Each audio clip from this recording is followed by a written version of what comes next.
Welcome, Forest Night out in St. Louis. Hopefully you're having an absolutely wonderful week. I know I am excited today. Very, very cool. Excited about this weekend. Getting ready to go to our Go Diamond conference. So totally excited about that. Crazy, crazy cool. So totally jazzed. Excited for all the new stuff that's going to happen. Excited to just get the driver fleet back in the works. Excited to finish working on my Forex training class. So totally excited about this. So check this out. What I did, and I thought this would be really neat. I ran across this video that I want to share with you guys that I think is absolutely phenomenal. It's one of my all-time favorites. Hey Jenny, thanks for swinging by. Coach Jenny, one of my fellow coaches over at the 100K Inner Circle. By the way, if you're in network marketing and you're struggling, you might want to reach out to me or Jenny and get hooked up with a coach, because I know coaching changed my life. It's changed Jenny's lives. It's changed hundreds of people's lives that are enrolled in the coaching program. Absolutely awesome. We've got a millionaire roundtable program available as well for those high six-figure income earners that might want to push themselves to the next level as well. So anyway, let me share this with you really quick. I love this motivation. Just sit back, chill. I'd recommend you take some notes because it's off of the chain. Very, very cool. If you'd like, afterwards, I'm pretty sure I can get the link for you if you'd like it. But I want to share this with you about manifesting. I said I would recommend getting out a notebook, taking some notes, especially about, I want to say it's about minute 7 in. Man, fire. So let's get this going. Hopefully the volume is up good enough we can hear it. Let me pull the speaker over here and hit play.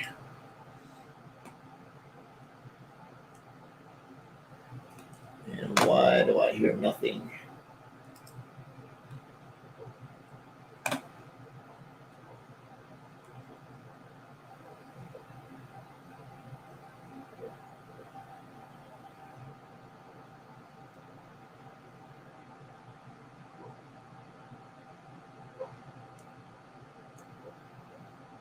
See if the volume just disappeared. Give me 1 second here. I want to make sure I've got the right speaker fired up here.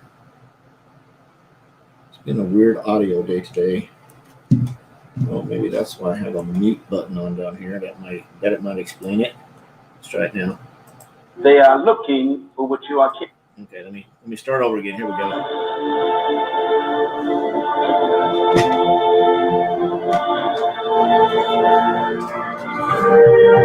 Our focus today is going to be on understanding the principle of self-manifestation. Write that down. If I was to be asked what is my greatest advice to give you as a young man or young woman, it would be this message. People are not looking for you. They are looking for what you are carrying. And if you don't manifest what you are carrying, the world will ignore you. Because you exist doesn't mean you're going to be successful. Because you are on the planet doesn't mean that people are going to notice you. You can live an entire life and not be noticed by humanity. We can bury you in a cemetery and we would never know you were here except for that tombstone. And the reason is because most of the humans on earth live on earth but never manifest themselves. And so the most important goal in your life should be self-manifestation. Now this is how you know you're not living in your gift. If when the alarm clock goes off in the morning and you ain't happy about it, you ain't doing what you want to do. So you're fighting upstream. You're going against what God created you for. If your job makes you sick to go to, if you're unhappy with waking up to go to where you got to go, it's because you ain't living in your gift. Some people are born to be teachers, caregivers, nurses, babysitters. Those are gifts. If you're living in your gift, you're cool. It's just if you ain't. If you fry chicken better than everybody else, you should be somewhere frying chicken. If you do hair better than everybody else, you should be somewhere doing somebody's hair.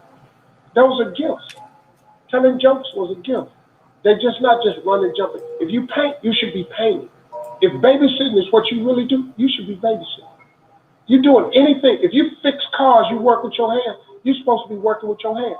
You do anything else, when that alarm clock go off in the morning, you ain't gonna like it.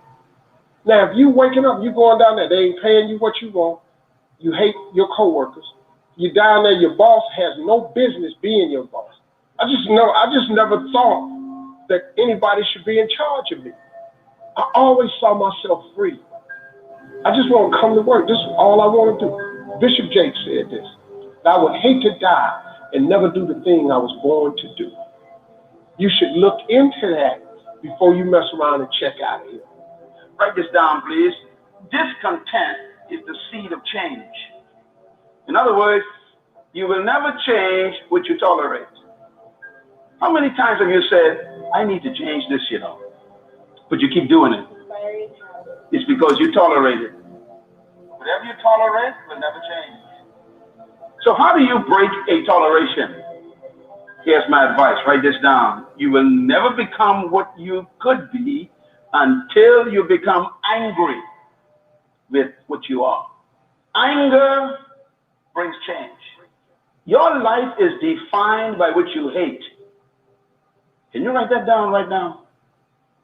Whatever you don't hate, you allow. And whatever you allow, you will never change. People say that God is love. Sometimes we use that to accommodate evil. But the Bible says God also hates things. The great King David wrote 7 things God hates. Solomon wrote 14 of them. What kind of habits do you have? What is your secret habit? What is your public habit? You're designing your future with that habit. We don't decide our future, we decide our habits. And our habits decide our future. If you have a habit of watching television, your future is designed in that habit. So the power of a habit can control your destiny. So you got to decide your habits. I have a habit, for example, of reading the Bible every day. It's not some spiritual giant. I made it a habit. So if I don't read the Bible, I feel like I'm going through withdrawals. What a good habit to have. Prayer should be a habit. For most people, prayer is an occasional surprise, or when things are falling apart only. Your gift will make room for you. Now, what is your gift? It's the thing that you do the absolute best with the least amount of effort. That's your gift. Quit running away from the gift. Your gift will make room for you. Stop trying to be something you ain't gifted at. Nobody asked you to go down here and study to be a dentist, and you ain't really good at that. Listen to me. All of you have this gift. Identify it. It's the thing that you do the absolute best with the least amount of effort. That's what you should be doing. You're wasting your time pursuing your passion. The Bible does not mention passion. It mentions your gift. What are you gifted at, and do that? Stop tripping. You can do that. If you fry chicken better than everybody you know, you ought to be somewhere frying chicken. People make millions of dollars frying chicken. Popeyes, Kentucky Fried Chicken, El Pollo Loco. All they doing is making chicken. Somebody just started making chicken. You know the story of Marie Callender's? Do you know what this woman did, man? She worked for a diner, a greasy spoon diner that was going out of business. It was her only job. She was a single mother. It was her only job. She needed that job, but the diner was going to close. So she went to the owner of the diner and said, let me bake one of my pies. People like my pies, and see if I can help you make a little money. He said, whatever, bring it in. She bought one pie in. They sold every slice. The next day, the people came in and asked for the pie. She had to go home and make another pie. The next day, so many people asked for the pie, she had to make 4 pies. Then people started saying, can I buy my own pie? She made so many pies at this store that she eventually saved her money and put a commercial oven in her house. She done made so many pies, the dude's shop, he ain't selling hamburger no more. All he's selling is them pies. That's how Marie Callender got started. Marie Callender now has over 120 restaurants. You can't go to no frozen food section without seeing Marie Callender in there. You know what she started with? A pie. One path, what you become after today, depends on what you do with this message. All of you in this room, I have good news for you. You came to this earth because there's something the earth needed that God hid inside of you. Everything in creation was created with a gift. Everything. God created nothing without a gift in it. It took me 30 years to make that one statement. Research, experience, my own life, studying creation itself. You were brought to this planet, sent here by a greater power to deliver something that we need. God created everything with gifts. In other words, you are a package sent to earth to deliver a gift to your generation. You are obligated to us. You owe me what you are carrying. Whatever you were created to become, you possess now. This is a divine principle. What do you think your gift? What did I say? Whatever you were created to become, you possess it now. In other words, whatever you were born to do is not ahead of you. It's within you. Because whatever you were destined to become, God has prepared you with it. The Creator never places the future outside of a thing. Your future is not ahead of you. It's actually trapped on the inside. In other words, write this down. You came to planet Earth with your future inside of you. I say it this way: God hid your future in a place where He knew you couldn't miss it.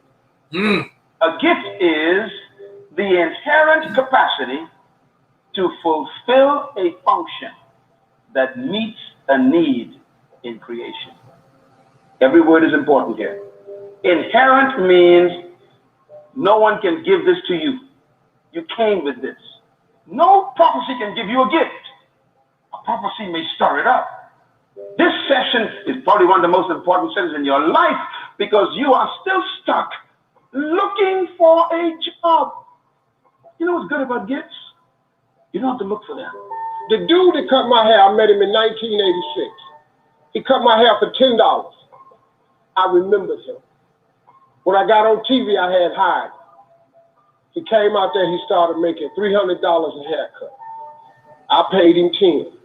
He had been with me so many years that he was making $1,500 per haircut.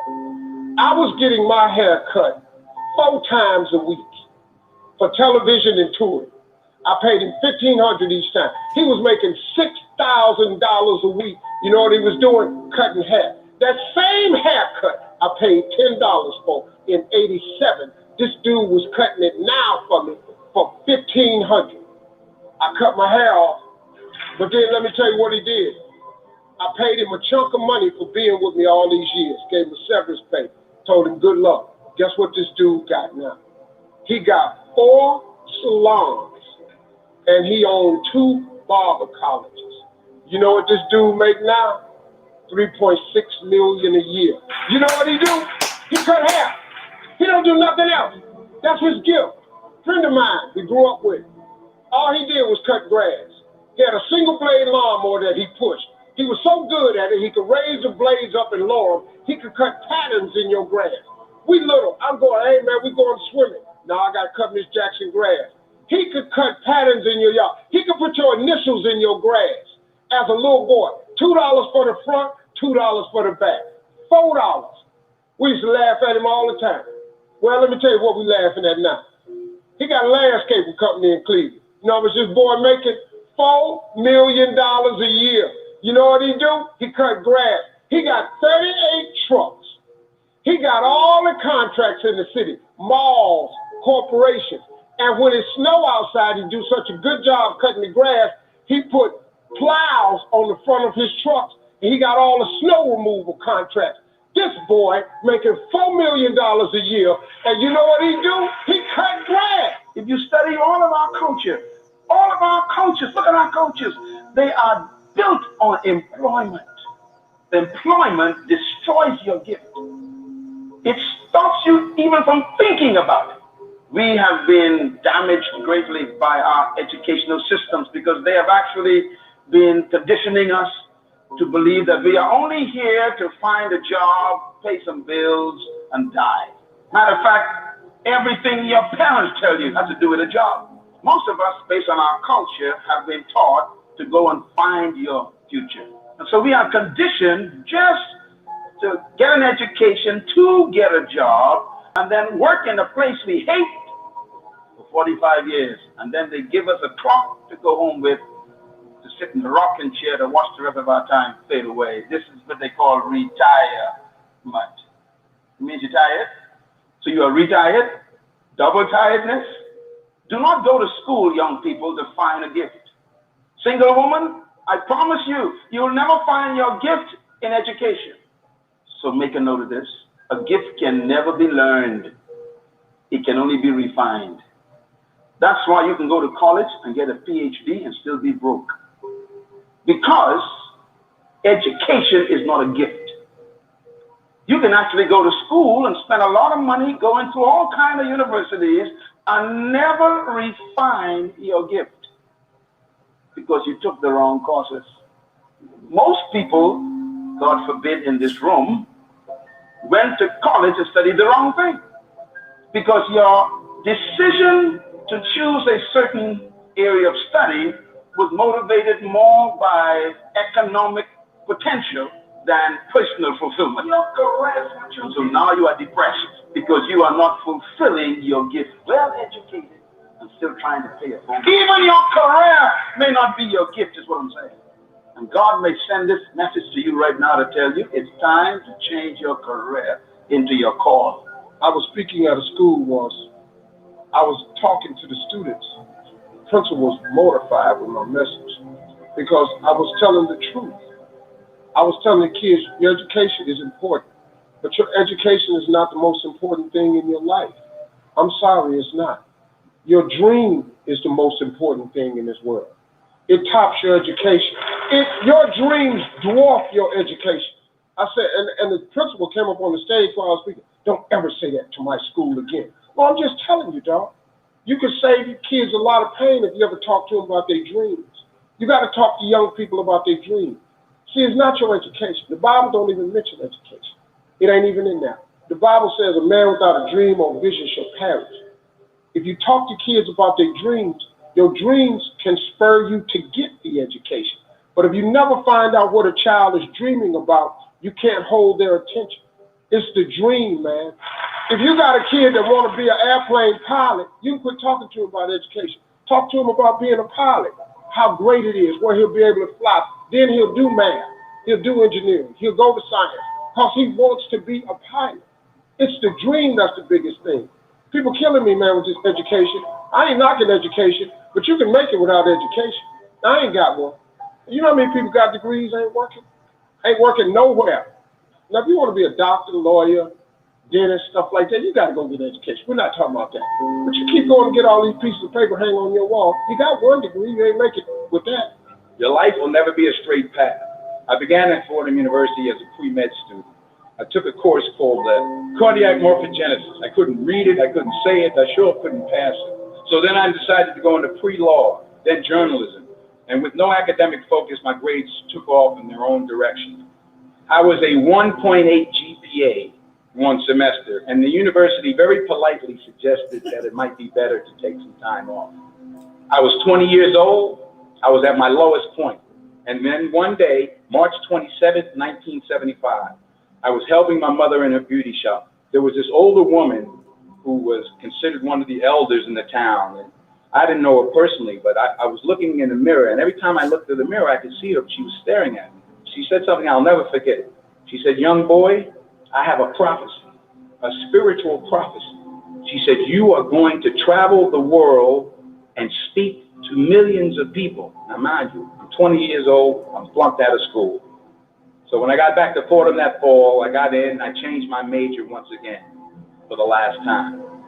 And in the years that followed, just as that woman prophesied, I have traveled the world and I have spoken to millions of people through my movements. I found that nothing in life is worthwhile unless you take risks. Nothing. 2 Corinthians chapter 4, verse 7 reads, but we have this treasure. Where is it hidden?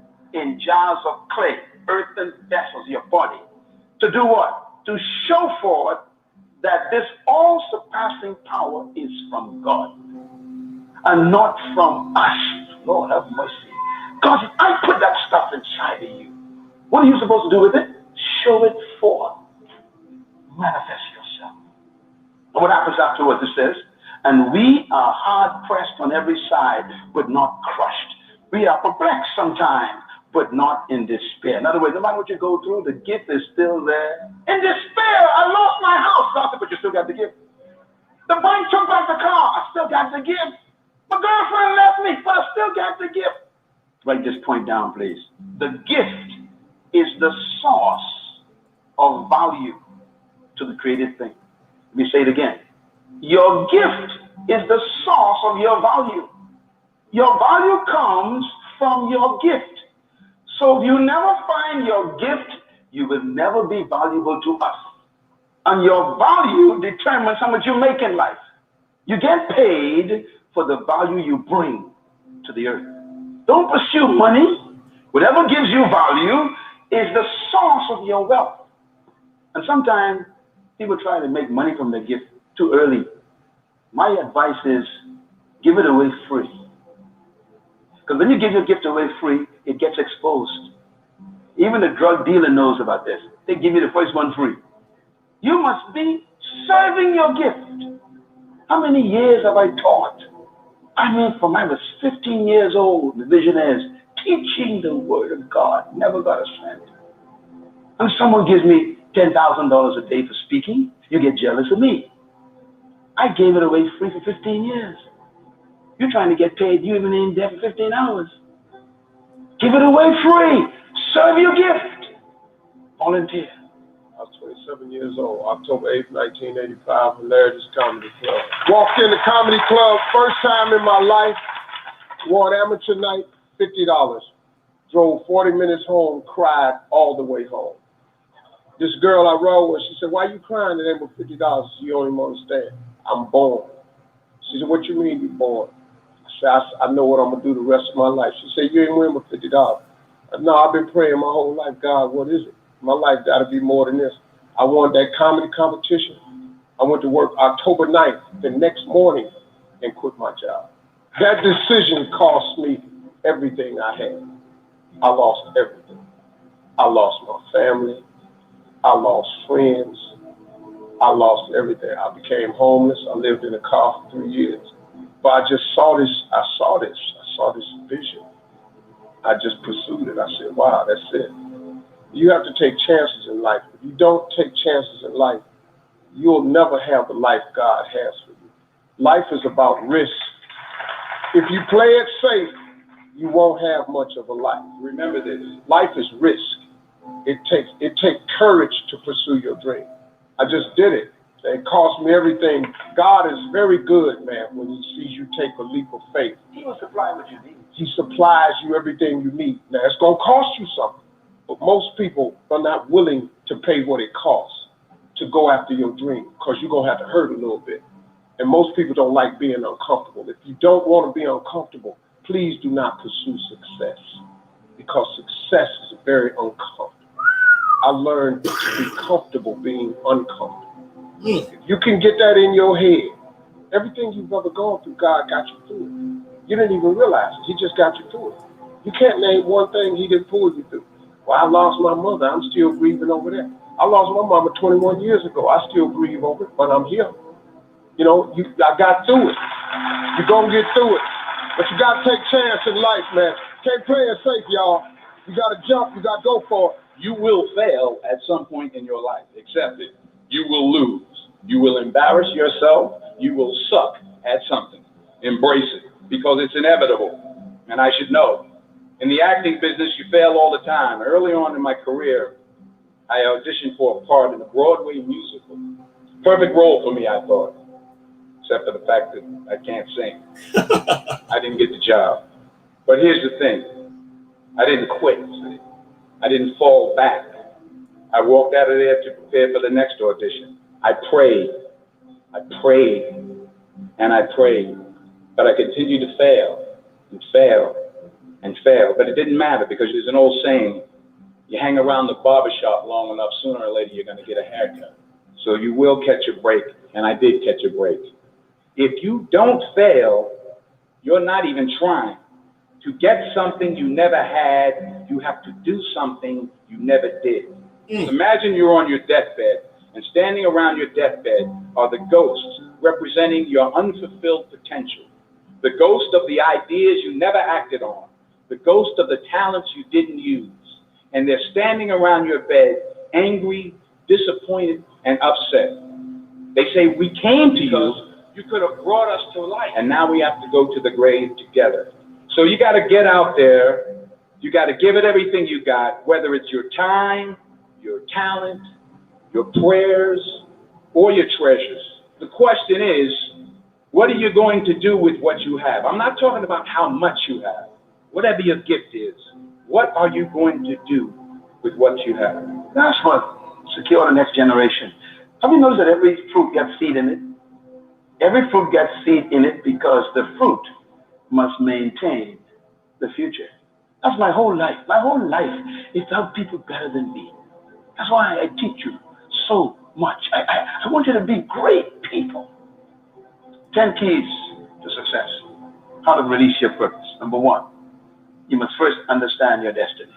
Number 2, you must have a vision of your gift. See the finished product. Number 3, believe you have the ability to fulfill it.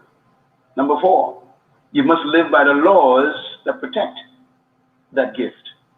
We call them principles. Number 5, you must have a plan laid out to go toward your gift.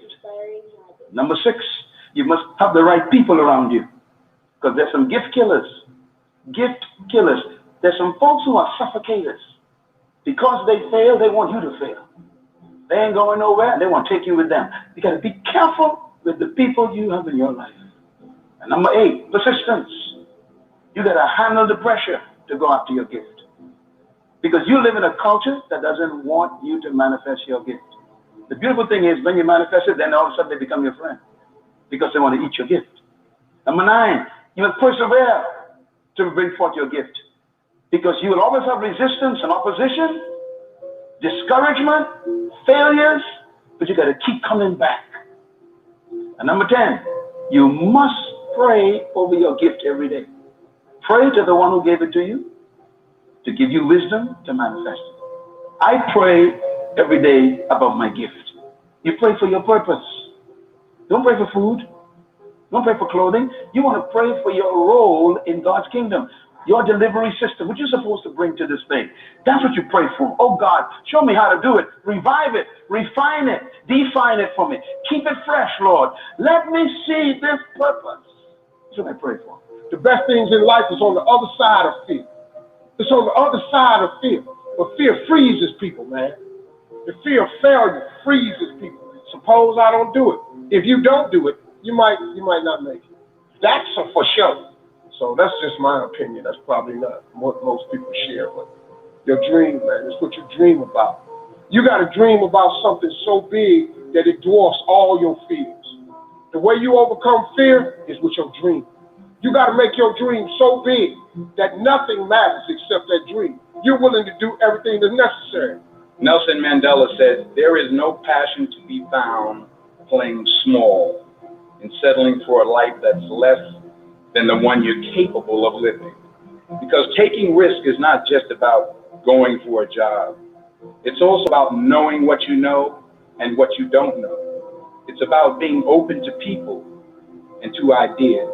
To not only take risks, but to be open to life, to accept new views, and to be open to new opinions, even though you're scared stiff. While it may be frightening, it will also be rewarding, because the chances you take, the people you meet, the people you love, the faith that you have, that's what's going to define you. Know your purpose. Believe your assignment. Document your vision. Put it on paper.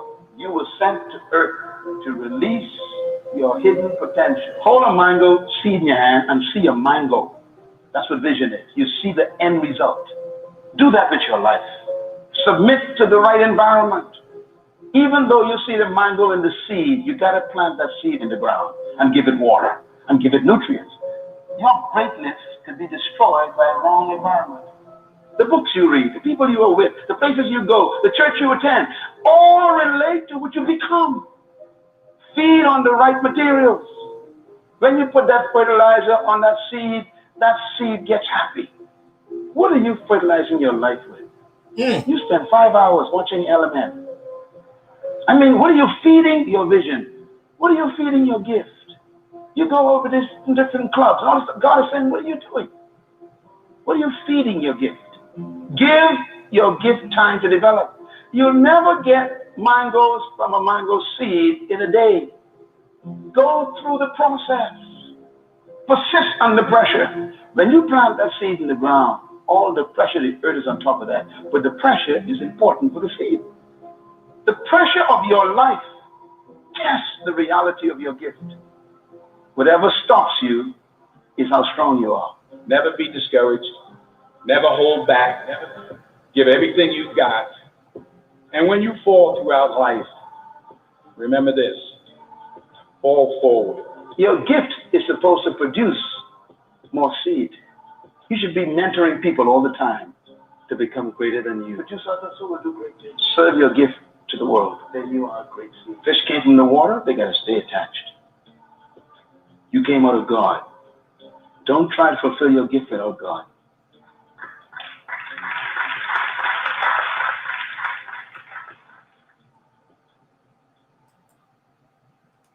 Absolutely, absolutely awesome. Awesome, awesome. What are you feeding your gift? I hope you enjoyed this. Feel free to tag your team members. Feel free to share it.